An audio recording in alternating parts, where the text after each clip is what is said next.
O Gato Preto, de Edgar Allan Poe. Não espero, nem peço, que acreditem neste relato estranho, porém simples, que estou prestes a escrever. Louco seria eu se eu esperasse, em um caso onde meus próprios sentidos rejeitam o que eles mesmos testemunharam. Contudo, louco não sou. E com toda certeza não estou sonhando. Mas amanhã posso morrer, e quero hoje aliviar a minha alma. Meu propósito imediato é apresentar ao mundo, de maneira clara e resumida, mas sem comentários, uma série de simples eventos domésticos. As consequências desses eventos me aterrorizaram, torturaram e destruíram. No entanto, não vou tentar explicá-los. Em mim, eles representam pouco a não ser horror. Mas, para muitos, talvez pareçam menos repugnantes e mais barrocos.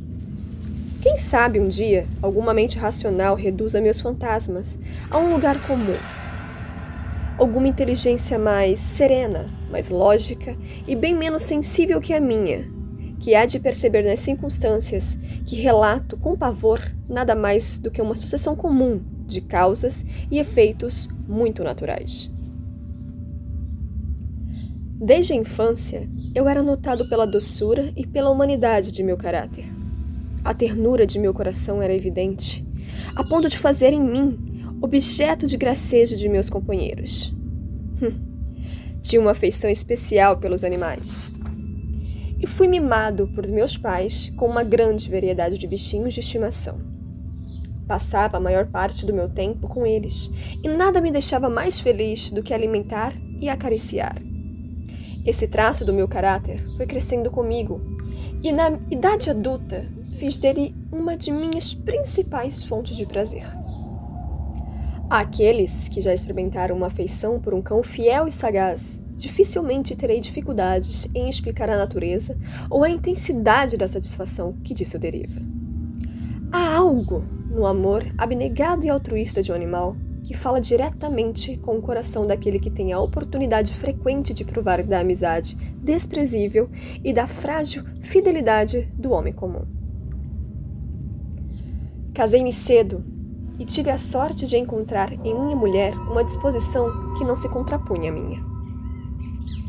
Ao observar a minha queda por animais domésticos, não perdi a oportunidade de adquirir aqueles que mais me agradavam. Tivemos pássaros, peixinhos dourados, um cão maravilhoso, coelhos, um pequeno macaco e um gato.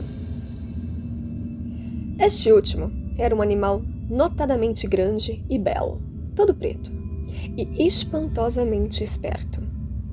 Quando falávamos de sua inteligência, minha mulher, que no fundo era um tanto supersticiosa, fazia frequentes alusões à antiga crença popular, segundo a qual todos os gatos pretos seriam bruxas disfarçadas.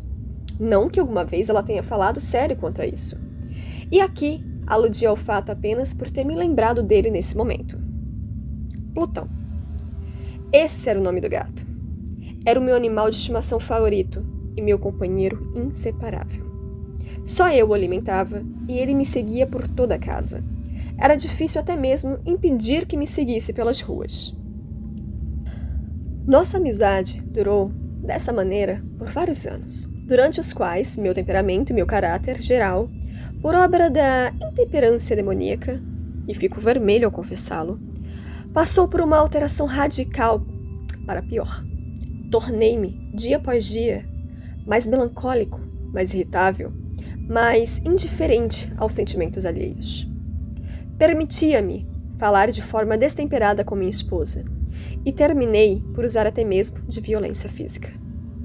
Meus animais de estimação, é claro, sentiram a mudança em minha disposição. Não apenas não lhes dava mais atenção alguma, como também os maltratava. Quanto a Plutão, entretanto, eu ainda conservava suficiente estima por ele para abster-me de maltratá-lo, como fazia sem nenhum escrúpulo com os coelhos, com o macaco e até mesmo com o cão, quando por acidente ou por afeição cruzava o meu caminho. Mas minha doença se agravava. Pois qual doença se compara ao alcoolismo? E por fim, até mesmo Plutão, que agora estava ficando velho e, consequentemente, um tanto rabugento. Até mesmo Plutão começou a sofrer com os efeitos do meu temperamento perverso. Uma noite, ao voltar para casa muito embriagado de uma de minhas andanças pela cidade, tive a impressão de que o gato evitava a minha presença. Agarrei-o. Foi quando, assustado com a minha violência, ele me deu uma pequena mordida na mão. Uma fúria demoníaca possuiu-me no mesmo instante. Eu já não conhecia mais a mim mesmo. Meu espírito original pareceu de repente sair voando do meu corpo. E com uma malevolência mais do que demoníaca, inflamada a gin, fez estremecer cada fibra do meu ser. Tirei do bolso do colete um canivete, abri-o, agarrei o pobre animal pela garganta e deliberadamente arranquei um de seus olhos da órbita. E aqui eu coro, me consumo e estremeço enquanto relato a atrocidade abominável deste ato. Quando a razão retornou amanhã, quando já havia dissipado com o sono os vapores da orgia noturna, senti um misto de horror e remorso pelo crime que havia cometido. Mas foi, na melhor das hipóteses, um sentimento débil e confuso, pois minha alma permaneceu intocada. Mais uma vez mergulhei nos excessos e logo afoguei no vinho todas as lembranças do feito. Enquanto isso, o gato ia se recuperando pouco a pouco. A órbita do olho perdido exibia, é verdade, um aspecto assustador, mas ele não parecia mais sentir qualquer dor. Andava pela casa como de costume, mas, como era de se esperar, fugia aterrorizado quando eu me aproximava. Ainda restava muito de meu antigo coração para, de início, sentir-me magoado por essa evidente antipatia por parte do animal que um dia me amara tanto. Mas esse sentimento logo deu lugar à irritação. E então surgiu, como que para minha ruína final e irrevogável, o espírito da perversidade. Mas não estou mais certo de que minha alma vive quanto estou certo de que essa perversidade é um dos impulsos primitivos do coração humano. Uma das faculdades, ou sentimentos, primárias e indivisíveis que dão direção ao caráter do homem. Quem já não se surpreendeu centenas de vezes cometendo um ato vil ou tolo, por nenhuma outra razão a não ser porque sabia que não devia cometê-lo? Não há em todos nós uma perpétua inclinação que enfrenta nosso bom senso a violar aquilo que é a lei, simplesmente porque entendemos que a estaríamos violando? Esse espírito de perversidade, como já disse, veio para minha ruína final. Foi nesse incomensurável anseio da alma de apezinhar a si mesma, de violentar a sua própria natureza, de fazer o mal, pelo único desejo de fazer o mal, que me motivou a continuar e finalmente consumar a maldade que tinha causado ao animal inofensivo. Uma manhã, a sangue frio, passei pelo pescoço do gato uma corda e o enforquei no galho de uma árvore. Enforquei-o enquanto lágrimas escorriam de meus olhos e com o remorso mais amargo de meu coração. Enforquei-o porque sabia que ele tinha me amado e porque sentia que ele não tinha me dado motivo para agredi-lo. Enforquei-o porque sabia que, assim fazendo, estava cometendo um pecado mortal que comprometeria, então, a minha alma imortal e a colocaria, se tal coisa fosse possível, além do alcance da infinita misericórdia do Deus mais misericordioso e mais terrível. Na noite do dia em que cometi essa crueldade, fui acordado por um grito de fogo. As cortinas da minha cama estavam em chamas. A casa inteira ardia. Foi como uma grande dificuldade que minha mulher, uma criada e eu conseguimos escapar do incêndio. A destruição foi total. Toda a minha riqueza terrena fora consumida e desde então entreguei-me ao desespero. Não sucumbirei à fraqueza de procurar estabelecer uma relação de causa e efeito entre o desastre e a atrocidade, mas estou relatando uma cadeia de acontecimentos e não quero deixar sem nenhum único elo solto. No dia seguinte ao incêndio, visitei as ruínas. Todas as paredes, com exceção de uma, tinham desabado.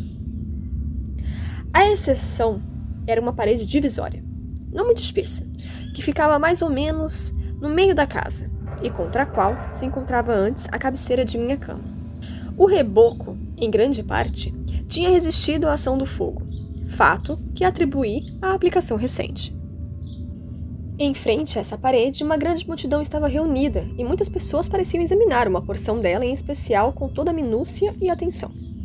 As palavras estranho e singular e outras expressões similares despertaram minha curiosidade. Aproximei-me e vi, gravado em baixo relevo na superfície branca, a figura de um gato gigantesco. A impressão havia sido feita com uma precisão verdadeiramente assombrosa. Havia uma corda ao redor do pescoço do animal. Quando contemplei pela primeira vez a aparição, pois não conseguia considerá-la como outra coisa, minha admiração e meu terror foram extremos. Mas, com o passar do tempo, a reflexão veio em meu socorro. O gato, eu bem me lembro, tinha sido enforcado no jardim ao lado da casa. Com o alarme de incêndio, o jardim tinha sido imediatamente tomado pela multidão. E alguém ali presente deve ter retirado o animal da árvore e atirado, por uma janela aberta, para dentro do meu quarto. Isso, provavelmente, tinha sido feito com o intuito de me despertar. A queda das outras paredes deve ter comprometido a vítima de minha crueldade contra a massa do reboco recém-aplicado. A cal do reboco, juntamente com as chamas e o amônico da carcaça, devem ter produzido a imagem que eu acabara de ver. Embora dessa forma eu tenha prontamente satisfeito a minha razão, não posso dizer o mesmo quanto à minha consciência, pois o episódio estarrecedor que acabei de detalhar não falhou em deixar uma profunda impressão em minha imaginação. Por meses seguidos, não consegui me livrar do fantasma do gato, e durante todo esse período voltava ao meu espírito um meio sentimento que parecia, mas não era, um remorso. Cheguei até a lamentar a perda do animal e a procurar, nos antros torpes que agora frequentava a miúde, por outro da mesma espécie e de aparência similar para substituí-lo. Uma noite, quando estava sentado, já meio atordoado, em um antro mais do que infame, minha atenção foi repentinamente atraída para um objeto negro que repousava sobre um dos imensos barris de gin, ou de rum, que constituíam a mobília principal do ambiente. Eu vim olhando para o alto daquele barril por alguns minutos, e o que agora me causava surpresa era o fato de não ter percebido antes que o objeto lá estava. Aproximei-me dele e o toquei com a mão. Era um gato preto, bem grande, tão grande quanto Plutão, e que se parecia muito com ele sobre todos os aspectos, a não ser por um. Plutão não tinha um único pelo branco no corpo, mas esse gato tinha uma grande mancha branca, embora indefinida, que cobria quase toda a região do peito. Quando toquei, ele se levantou imediatamente, ronronou alto, esfregou-se contra minha mão e pareceu satisfeito com a minha atenção. Essa, então, era exatamente a criatura que eu vinha procurando. Logo, me ofereci para comprá-lo do proprietário, mas ele respondeu que não era dono, não sabia nada sobre ele e nunca nem o tinha visto antes. Continuei a acariciá-lo e quando me preparei para voltar para casa, o animal pareceu disposto a me acompanhar. Permiti que o fizesse. Vez ou outra me abaixava e o afagava enquanto caminhávamos. Quando chegamos em casa, familiarizou-se logo e tornou-se imediatamente o grande favorito de minha mulher. De minha parte, logo senti nascer dentro de mim uma antipatia por ele. Isso era exatamente o reverso do que eu esperava. Não sei como ou por que aconteceu, mas evidentemente a afeição do gato por mim causava-me asco e me incomodava. Pouco a pouco, esses sentimentos de asco e incômodo evoluíram até se transformarem na amargura do ódio. Eu evitava a criatura. Um certo senso de vergonha e a lembrança do meu ato antigo de crueldade impediam que eu o maltratasse fisicamente. Por algumas semanas, não o maltratei, ou usei de qualquer tipo de violência, mas aos poucos, bem aos poucos, passei a vê-lo com indizível aversão e a fugir em silêncio de sua presença odiosa, como se fugisse de uma peste. O que sem dúvida contribuiu para o meu ódio pelo animal foi a descoberta, na manhã seguinte a tê-lo trazido para casa, que, assim como Plutão, ele também tinha sido privado de um dos seus olhos. Essa circunstância, contudo, apenas o tornou mais estimado por minha mulher, que, como já havia dito, possuía um alto grau, aquela humanidade de sentimentos que uma vez foi o meu traço característico e a fonte de muitos dos meus prazeres mais simples e mais puros. Contudo, a afeição do gato por mim parecia aumentar na medida da minha aversão. Ele seguia meus passos com uma obstinação que seria difícil fazê-lo entender. Sempre que me sentava, ele se aninhava sobre a minha cadeira, ou saltava sobre os meus joelhos e me cobria com suas carícias repugnantes. Se me levantava para andar, ele se colocava entre meus pés e quase me derrubava, ou cravava suas garras longas e afiadas em minha roupa e escalava, dessa maneira, até o meu peito. Nesses momentos, embora desejasse destruí-lo com só um golpe, eu me abstinha de fazê-lo. Em parte pela memória do meu crime passado, mas principalmente, deixe-me confessá-lo de uma vez, por absoluto pavor do animal. Esse pavor não era exatamente um pavor pelo mal físico, e ainda assim eu não teria palavras para defini-lo de outra maneira. Fico quase envergonhado por admitir. Sim, mesmo nessa cela de prisão, fico quase envergonhado por admitir que o terror que o animal me inspirava tinham sido intensificados por uma das quimeras mais ordinárias que se poderia conceber. Minha mulher chamou minha atenção mais de uma vez para a forma da marca de pelo branco da qual lhes falei anteriormente, e que constituía a única diferença visível entre o animal forasteiro e aquele que eu tinha destruído. O leitor há de se lembrar de que essa marca, embora grande, era indefinida no princípio, mas, aos poucos, em um grau quase imperceptível, que por um bom tempo minha razão lutou para rejeitar como sendo fruto da minha imaginação, a marca, com o passar do tempo, assumiu um contorno de rigorosa distinção. Era agora a representação de uma coisa que estremeço em nomear, e por isso, acima de tudo, eu abominava, temia e me livraria do monstro se pudesse me atrever. Era agora, digo a vocês, a imagem de uma coisa horrível, de uma coisa medonha, a imagem do enforcamento.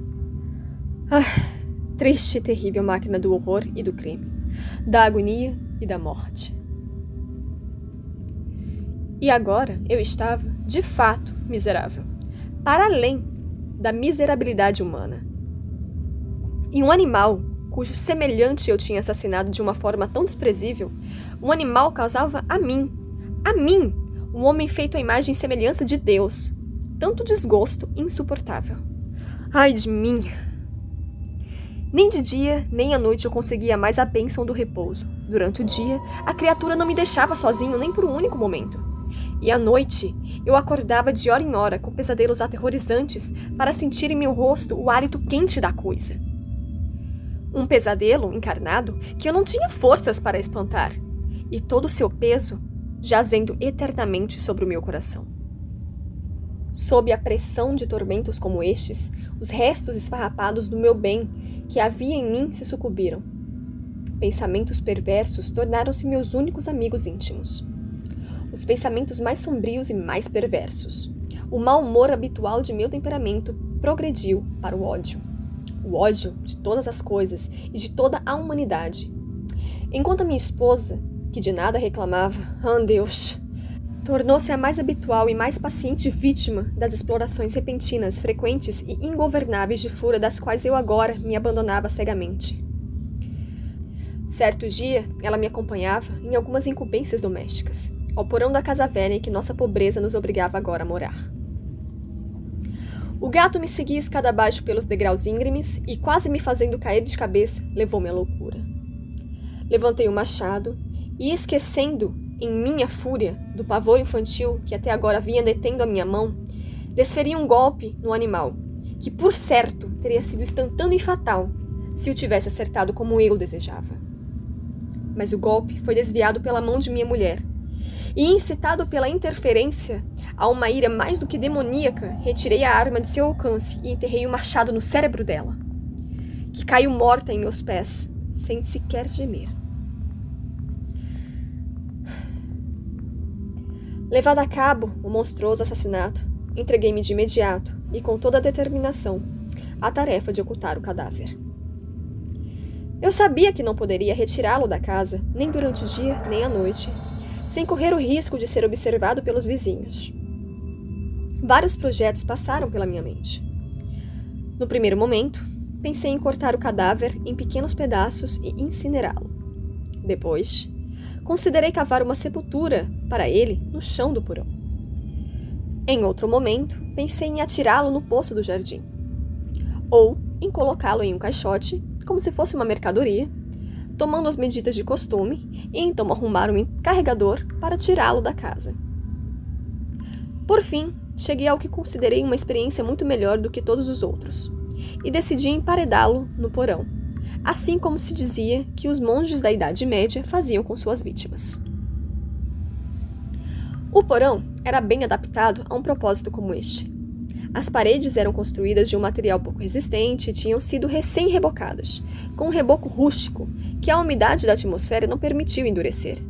Além do mais, em uma das paredes havia uma saliência de uma falsa chaminé, ou lareira, que tinha sido preenchida e modificada para acompanhar o resto do porão. Não tive dúvidas de que poderia retirar os tijolos daquele ponto com facilidade, colocar o cadáver lá e refazer a parede toda como antes, de modo que nenhum olho pudesse detectar nada suspeito. E nesses cálculos não estava enganado. Com a ajuda de um pé de cabra, retirei com facilidade os tijolos e, tendo colocado o corpo cuidadosamente contra a parede interna, escorei-o naquela posição, enquanto, sem muita dificuldade, recolocava toda a estrutura como antes estava disposta. Depois de procurar por argamassa, areia e crina, com toda a precaução, preparei uma massa que não se podia distinguir da antiga, e com ela fiz um novo trabalho de alvenaria. Quando terminei, fiquei satisfeito por tudo estar perfeito. A parte da parede não apresentava o menor sinal de ter sido refeita.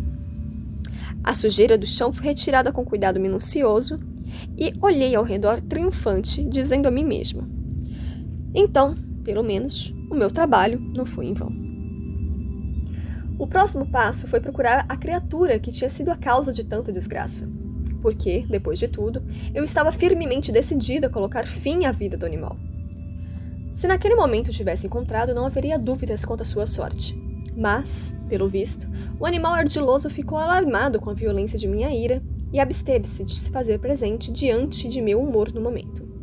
É impossível descrever ou imaginar a sensação profunda e maravilhosa de alívio que a sua ausência dessa criatura detestada causou-se em meu peito.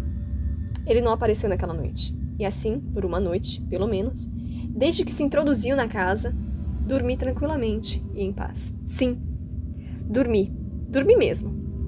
Mesmo com o fardo do assassinato sobre a minha alma. O segundo e o terceiro dia se passaram, e meu atormentador ainda não aparecera. Mais uma vez, respirei como um homem livre. O monstro, aterrorizado, tinha fugido de casa para sempre. Eu não teria mais que olhar para ele. Minha felicidade era suprema. A culpa, por meu ato sombrio, perturbava-me um pouco. Fizeram-me algumas perguntas, mas elas tinham sido prontamente respondidas. Fizeram até mesmo uma busca, mas, é claro, nada foi descoberto. Eu considerava garantida a minha felicidade futura. No quarto dia após o assassinato, um grupo de policiais bateu à minha porta, de forma bastante inesperada, e teve início a uma nova e rigorosa investigação no local. Contudo, seguro quanto à impenetrabilidade do esconderijo, não me senti nem um pouco constrangido. Os oficiais me convidaram a acompanhá-los em sua busca e não deixaram nenhum canto ou vão sem examinar.